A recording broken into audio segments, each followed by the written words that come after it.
কিরে, হা করে তাকিয়ে কি ভাবছিস? তখন থেকে ডাকছি, শুনতে পাচ্ছিস না? হ্যাঁ বাপিদা, বলো। তুমি কবে এলে? কত বছর তোমাকে দেখি না যে। দেখবি কি করে?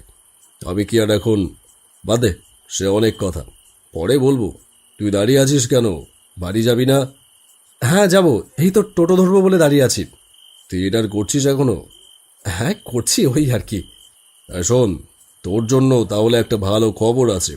তুই তো অডিশন দিস, একটা সিনেমার অডিশন আছে। লিড ক্যারেক্টার লাগবে, ফ্রেশার, আননোন ফেস। অডিশন দিবি?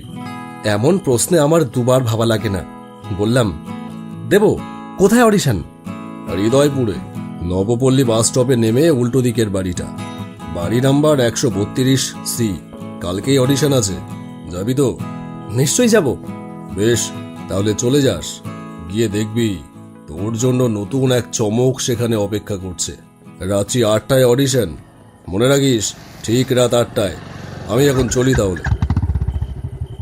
বলেই বাপিদা সোজা চলে গেল। আমার জন্য নতুন চমক অপেক্ষা করছে। কী চমক অপেক্ষা করছে আমার জন্য কে জানে।